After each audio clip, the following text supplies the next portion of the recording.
I'm going to take a look at my process for completing um, the Inktober challenge each year, which could apply to any challenge, I guess.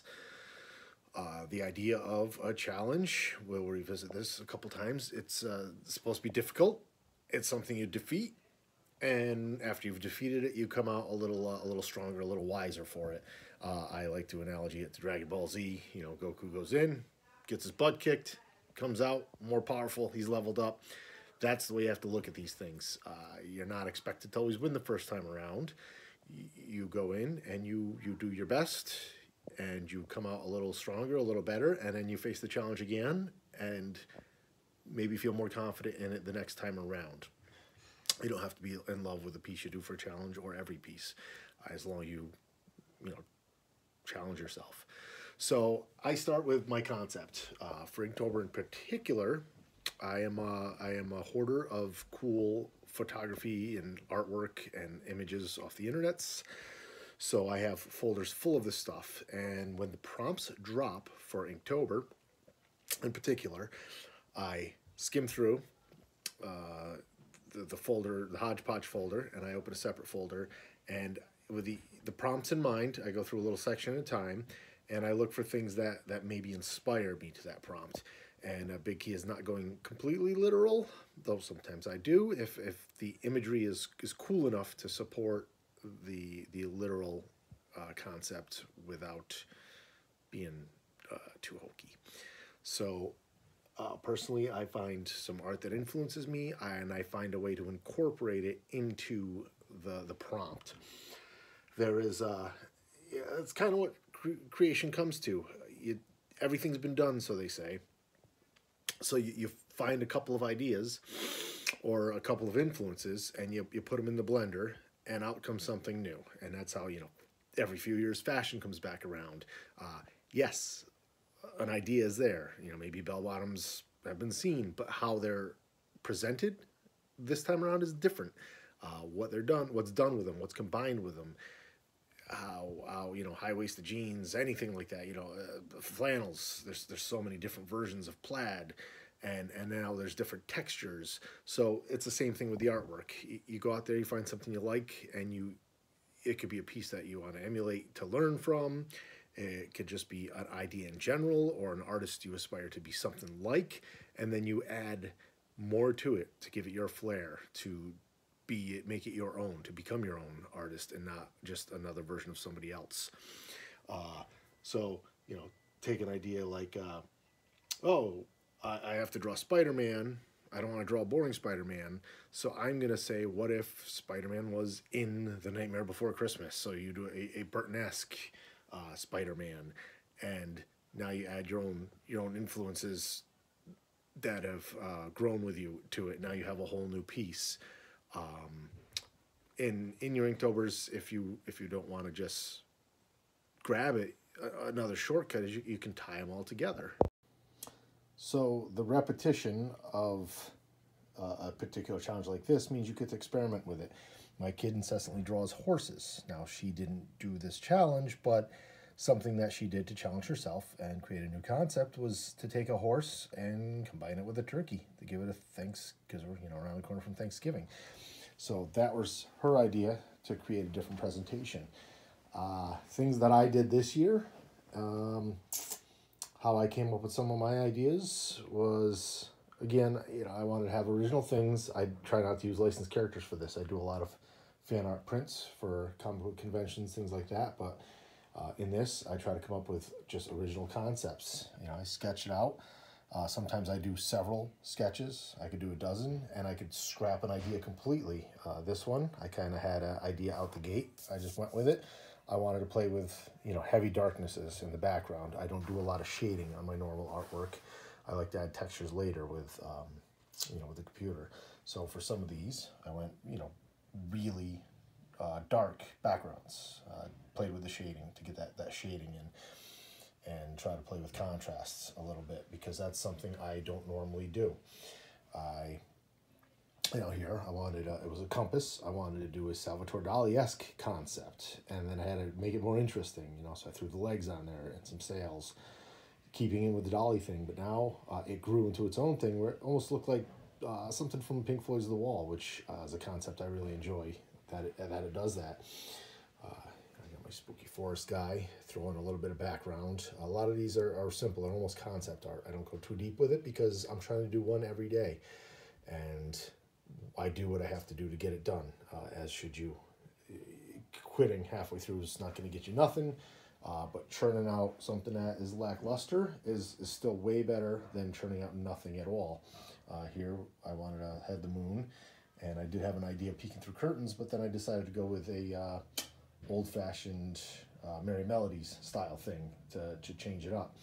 The fun of doing a challenge like this is if you do put out something that's not good. And the same idea with doing the comic books. When I started, I was very unhappy with a lot of the work. But I knew that next to it would be something that looked good. So it wasn't one single image that was carrying my entire reputation. I had a whole bunch of stuff. So in posting this, I had a lot of things going. And the days I was short on time, I did some more abstract pieces. Sometimes those come out being the better ones. Some of these, I had ideas in my head for a long while. Some of them, like the chicken, was last second. I had no idea what I was doing until I was sitting on the couch just waiting to go. I have some fun with tying a character in one of the earlier days and then carrying that character over to another concept for another day of the art. Playing with styles and technique. So, I went from the heavy shading on some days to more of a scratch work. The only rule for Inktober really is ink. Or scratch work, classic angel thing, playing with some hatching techniques.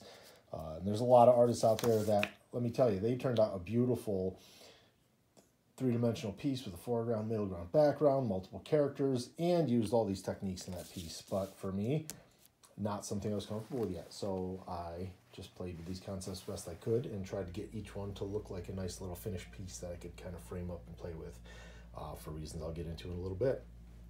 So happy with the majority of the pieces I did this year. There's other, the first years I failed. I tried combining pieces into one and just fell off. In fact, I haven't even finished yet. We're into November, and I still have a couple of October pieces that I still want to do, and I'm going to do it. Here's one I went really simple on because I do have intentions of coloring that on the computer later. I do turn some of these into prints, and I do unload some of the originals. Last year, 2 years ago, last year I did things all different shapes, all different sizes, and 2 years ago, my first time completing Inktober, I drew everything collectible card size here. So I knew that if I went big, I get ambitious, and I try to put in too much detail, I never finish it. So my first year of finishing, I did everything trading card size, which I then put into a set of trading cards, and I released as a set, which you can find on my website, catatomicstudios.com, or actually comicspete.com. I'm going to have Inktober links up for a little while. And all these pieces that are the cards already, and all the pieces I've already done, I'm going to collect in a black and white book now, because I have enough of a body of work of them that I can pick out the ones I like and pile them into a book. Some of the pieces, like these two, started their lives as cards, and they are still in the card set, but I liked them enough that I blew them up and colored them and made some prints. So a really important part of this whole ordeal is completing them. You've got to complete your project. You can do what you need to get there, but getting it done is the most important, because if you don't, you'll never know what you could have turned out. And if you don't put your artwork out into the world, if you don't put yourself out into the world, nothing happens. If it just stays tucked away, you're going to get zero traction. And if you don't push yourself, you're not going to improve. So whatever it takes, take on a challenge, this challenge, any challenge. 24-hour comics day I host every year. Win, fail, I get work done, and it motivates me to keep going. And actually that rolls into October. Take some artistic challenges.